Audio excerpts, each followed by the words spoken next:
mental health, just like anything else, has no boundaries when it comes to who it affects. You know what I mean? Like, it doesn't discriminate. It doesn't discriminate. And I think for that simple reason, that's why we should be more supportive of one another, because it doesn't have anything to do with race or anything like that. It's just really like we're all going through the same problem. I mean, it is. And that's what I tell people, like, why I'm here is because I want to also bring awareness to the fact that, you know, you can't judge or see mental illness. Like, looking at me, would you think that I have mental illness?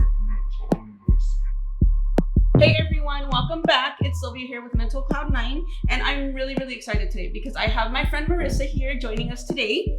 And you guys all know that I'm a huge advocate on mental health. One thing that I'm really big on is the fact that mental health and physical health do go hand in hand, which is why I have Marissa here with us today, because I'm really excited about her sharing her story on how her mental health unknowingly was affecting her physical health. So Marissa, thank you for joining us here today. I'm really excited to have you. Thank you, Sylvia.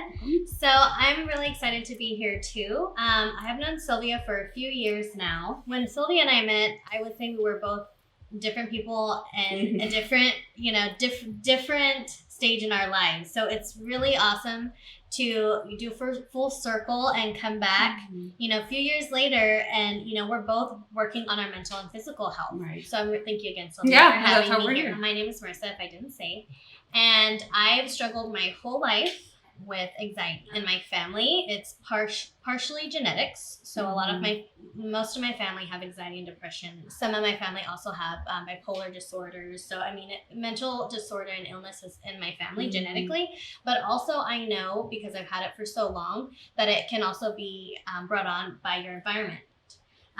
So I know a lot of people during COVID, I won't try to talk about that too much, but because I know we're all tired of talking about it. Right. But, so that's why right now, again, why I really wanted to come out is because right now mental illness and mental disorder is, if you didn't have it, you have it now in the past year. And it's been a very, very stressful and very unknown past year, and even still. So I just really want to talk about my anxiety and say, by looking at me, would you have known until I said that I had any mental disorder, that I dealt with anxiety? I don't know, yes or no, but I feel like most people would say no. And so that was the part that I wanted to say. It's not something, mental disorder is something that you can just spot and see and just kind of judge a person based on how they're acting or looking. So in my teens, I just felt like I had shortness of breath a lot. I felt like my chest was tightening up. I just was panicking, and the years and years gone on, I've had it more and more, and I just realized there was a pattern. So then I realized certain things, if I didn't sleep, if I didn't eat right, if I didn't do certain things, then I normally don't have depression, but if I don't take care of my anxiety and my mental disorder, it would lead into depression.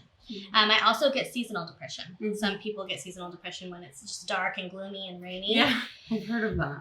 It's real. I get that, so those are the main two mental disorders, and I just wanted to talk about it because I feel like mental illness, it's not becoming taboo, but it used to be taboo. It used to be, something you don't talk about. Oh, you have a mental disorder, you're crazy, you're bad. That's not the case. I mean, we're all normal people. We're all people. Right. That's just something. It's been stigmatized. It's just, it's been stigmatized, and it's just what it is. It doesn't define us. What I've done, and I know Sylvia's doing, we're finding ways to live with it, and make it a positive change in our lives to hopefully help other people. Right. And so it's not easy. It's definitely not easy, I know you talked about your anxiety starting when you were a teenager. And I know that a lot of mental disorders start in childhood. But would you say that your main trigger started in your childhood, or do you think that got more as you got into adulthood? I think it probably did, because my parents were divorced at a very young age for myself. So I probably was 5. So I vaguely remember them together, and then I just remember them being apart. Right. So definitely, I think it started there, partially, my dad not being around, and I really wanted to see my dad. And then my dad would say, oh, I'm going to be there to pick you up. And then he just wouldn't come. So things like that, I think trigger. And then my mom was a single mom. And then I have 2 younger sisters. So, I mean, seeing my mom was very strong, and she was always laughing and happy. So I never would have known or didn't know, I mean, all the struggle and stress she had, and all the sacrifices that she's had to do. But I definitely think, but I did see a little bit, I think more than I thought. When I was older, everything I feel like clicked. It started to kind of catch up to you. So that's what I'm saying. I think it did. It took a while because I was a kid. So I don't think, but I saw, we struggled financially. So again, that's why I'm in finances. And so with food, I mean, I basically ate when I was at school, so that's what I'm saying. I think there's the environment / genetic, right. I mean, it was a healthy environment, but I mean, if you're malnourished, you're not eating right. That's a big thing that can happen. And then, like I said, my, abandonment from my father, and then as I was older, I was trying to help my mom. I started working at 17 as early as I could. I started working to help my mom. Right. So, but knowing that, I worked because I knew that there were bills to be paid, that my mom needed help, so I think, and then knowing I had 2 younger sisters, I helped my sisters a lot. My mom, understandably, like I said, my mother was great. We're great. But, she would on the weekends, as soon as we were old enough, at a good age, I won't say what age, but at a good age, she would leave on the weekends to just have her time, and and I think that was her, to deal with her mental situations. I don't know. I mean, she must have had, she was really happy, so I don't know. But I mean, I know the stress it definitely she had to deal with her mental self, her physical self. She had to take time. So on the weekends, she would, go to her friends or family members, and it would be me watching my 2 younger sisters. So that's why I say I think, just having to deal with certain things at a young age probably brought on a few different things that normally probably wouldn't have happened, maybe. So the environment does have a lot to do with it, and although we're very different in that sense, where I was raised with both of my parents, we're still together, raised in a home with like conservative Christian parents. But aside of that, there was a lot of physical abuse from my dad. There was a lot of fighting between my parents. So even though I had that stability of a 2-parent home, along with that came, the physical abuse. And I think that really is where part of it started, I want to say, because I think that started a cycle of me associating my father hitting me with loving me, you know what I mean? Because he cared about me, you know what I mean? I think it's funny, like how mental health, just like anything else, has no boundaries when it comes to who it affects. You know what I mean? Like, it doesn't discriminate. It doesn't discriminate. And I think for that simple reason, that's why we should be more supportive of one another, because it doesn't have anything to do with race or anything like that. It's just really like we're all going through the same problems, maybe in different ways, but it's affecting us all the same. You know what I mean? Right. So I think that's one of the big reasons why I'm so big on it, you know what I mean? And like, I love about that. the pandemic. I love that. Now that you're talking about the pandemic, it's huge because so many people have lived in confined spaces together for so long. When as people, we're not used to that. We're or used to going out, right? Yeah. And we're so used to going out and working to get that break, or because even though work is stressful, it's a break from home. Yes. You know what I mean? And so taking that away and putting 2 people together in a room, even if they love each other, you know what I mean? Like being too confined is just, it drives you nuts sometimes. Yeah. And the mental illness is starting to show more and more. It's shown more now that we've had the pandemic. You know what I mean? And so going back to like what you were talking about with your depression, your anxiety, and you talking about it being with your childhood, as you got into adulthood, what do you think started triggering you in adulthood that you saw it kind of coming back again? I mean, I've been dealing with this for over 10 years now.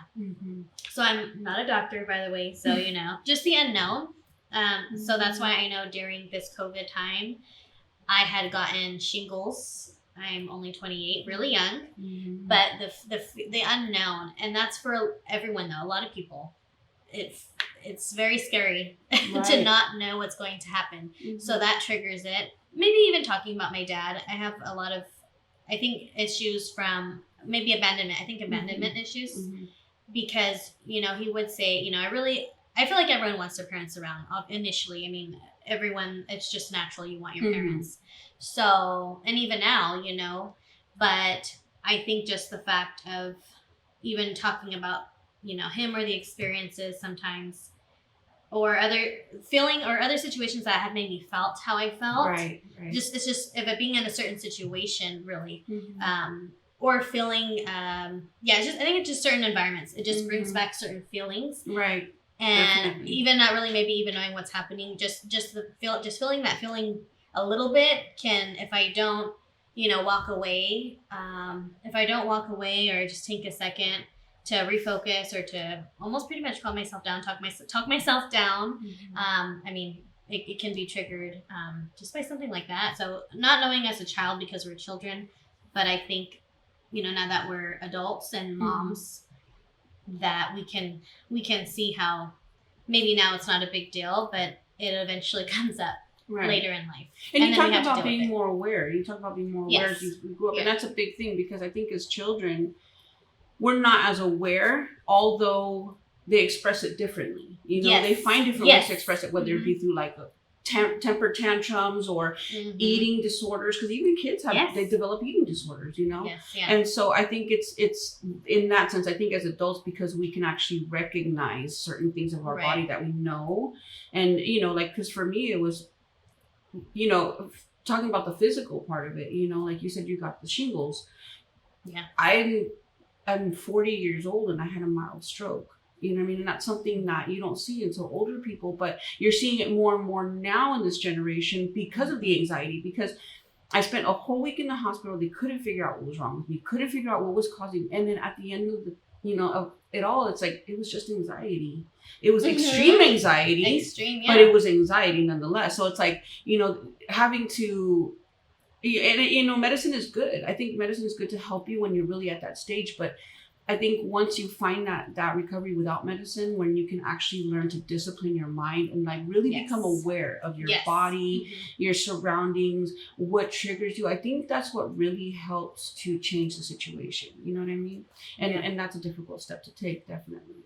So, but when you talked about going through depression and anxiety, what were some symptoms that you suffered from that? Like, as far as like, you know, I know some people have like distorted self-images of themselves. Some people have a fear of abandonment, an extreme fear of abandonment. So there's different symptoms. What would you say were symptoms for you that really affected you? So one of them I can say right off the bat, it's a good and a bad thing, is that I'm very independent. And that's because I have a lack of trust. I lost lack of trust. And so it is very good, because like I said, I'm a go-getter, I'm independent, and I'll do pretty much anything on my own as long as I can. However, it can be a bad thing, because just sometimes everyone needs help. Okay? Yes, we're not Superman or Superwoman. Although we're really close as moms, you know, maybe some other people, moms, I will say, but, you know, so needing help, sometimes we all need it. And so sometimes that's bad, because I will need help, but I will try as long as possible not to ask for it, which again takes a toll on my anxiety and my mental health, or, you know, pushing myself too much, you know, so to where I'm not sleeping or eating right. So then that's where, again, the depression comes from, which is if I would have just asked someone, can you watch my daughter for a few hours or for the night so I can rest or have a date night or a me time. Instead of just asking for help, I don't trust, so I just would rather suffer, do it on my own. So it's a good and a bad, I would say. So for one, that's for sure one. The other thing is, stress eating, I didn't mention. So talking about, you know, Sylvia and I are really trying to talk about the physical and the mental health part. So definitely I became a stress eater. So obviously you gain weight when you eat a lot, which again falls back to, then you have more anxiety, more mental disorders or issues, because then now I suffered with body image, confidence. I suffered with, you know, sometimes the depression actually. So I found out when I'm depressed, I actually don't want to eat at all. But when I'm stressed, I will eat. So, I mean, it's it's just a never-ending cycle. It would go from anxiety to depression to anxiety to depression. When I'm anxious, why I don't do anything is because everything that I'm thinking of doing, I think about it too much, and I think, oh, well, that's not going to work out. I just get too anxious. Every decision, well, what if I do this? And then I'm exhausted, but then what if I do it? Then this, and then I'm just constantly going back and forth. So being anxious, so then I just don't do anything either way. I'm too anxious even to work out. I know that working out would make me feel better. I know it would. Right. But because I'm just too anxious, so I just do nothing. But then the same thing when I'm depressed. Right. I mean, I don't want to do. I mean, I don't even want to eat. Which, if you know me, I love to eat. So if I'm not hungry, I'm either sick or there's something wrong. No, and that's so true though, because I when I went through my whole depressed state, like that was one thing, I just stopped eating. And I'm that kind of person. I'll just stop eating, and which is why the intermittent fasting works for me so well, as far as like handling my food intake, because I can go long periods without food. Yeah. Which is a good thing and a bad thing, because like you said, it does take a toll on your body when you don't. So learning that balance is huge. And like I said, once you learn that you have a mental disorder, and now that you know that you have these issues, what made you start your journey into mental wellness, or wanting to say, hey, this is what's wrong with me, I need to like accept it and change it? I really just got tired of it. I got tired of feeling tired. I got tired of being in the same spot.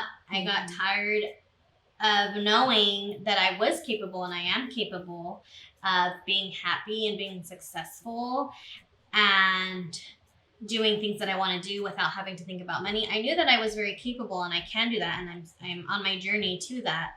However, I wasn't going to be able to ever evolve or change. I wasn't going to ever be able to do better for myself. I always knew I wanted to be married and have a child. But if I'm not taking care of myself, my mental illness, I figured, how am I going to have what I want? How, to be happy, all those things that I wanted, how am I going to be able to achieve those things? Just being in a certain spot, I just got tired of it. And I said, you know what? I just need to, again, there was a part of that being independent. So I just said, if I'm going to change, then I have to do it myself and figure it out, and just take, if I have to say no, to someone, an event, or to helping someone, to help myself. I realized that I can't help anyone until I help myself first. So I knew that it's not being selfish and helping yourself. Everyone should take care of themselves first. And that's why, again, I think Sylvia and I are here. We're working on ourselves. We're helping ourselves. And now we are able, because we have been able to focus on ourselves, that now we can help others. For all those that are watching, I know that are probably going through the same thing as us and are thinking, okay, well, it all sounds great, but where do I start? What kind of advice would you give to others who are looking to kind of get started, and what steps helped you to get started that might help them as well? I like that. So for me, what I first recognized what mental illness I had, and then based on there, so for me, what I did, I found out it was anxiety. So from that, I realized, okay, what triggers my anxiety? So when I feel that way, who am I with? What am I talking about? What am I eating? Or what's going on when I have an anxiety attack? Why am I feeling that way? So now that's pretty much what I do. I know I am feeling either depressed or anxious. So I first tell myself which one I'm feeling. And then I say, okay, well, this is probably why I'm feeling it. So understand that that's okay. And I understand it's okay to feel that. However, what I need to do is I still need to, what I do is I just schedule my days. So even if I feel a certain way, if I'm feeling anxious, depending on what it is, okay, well, it's time for a break. I'm obviously burnt out, or I'm obviously not sleeping enough or something. So, okay, so next week I'm taking a week off, or maybe I need a little vacation, or I need to ask my husband, hey, this week, I'm really having a rough week. I'm asking for help, not being stubborn, and I'm actually asking for help. Hey, I need you to help with our daughter. And then, just definitely, I try to work out at least 3 times a week. I really do. It just, if I don't, I definitely notice a difference in how I'm feeling. I'm not as happy. I'm more tired. I'm more negative. I don't know. I just, it's I don't feel the best. I just don't feel the best. So I work out at least three times a week, and then I love teas. So I really recommend teas. Chamomile tea. I wish I would have known that during pregnancy too, by the way. But chamomile tea is so relaxing. So any tea that relaxes you, just a herbal tea, not caffeine because you want to relax you. Right. And I bought a massager. So unless you can get free ones from your boyfriend, girlfriend, or whoever, those really just calm me down. So almost every night I get a massage. I have my thing I put on my shoulders and tea. Good, I do that but it's a routine. So I make myself a schedule and a routine so that way no matter what, I shouldn't be getting anxious. I have my planner here, have my phone here. Right. So I really just rely on schedules, and really, like I said, just recognizing and working out really is the huge thing. Obviously you notice, and I've noticed a physical change. So then you feel better about yourself, more confident. Right. So definitely the working out is huge. I definitely at least 3 times a week. So that's kind of what I do. Oh, that's good. And I definitely think that one of the biggest things that you said that's really important is the acceptance piece.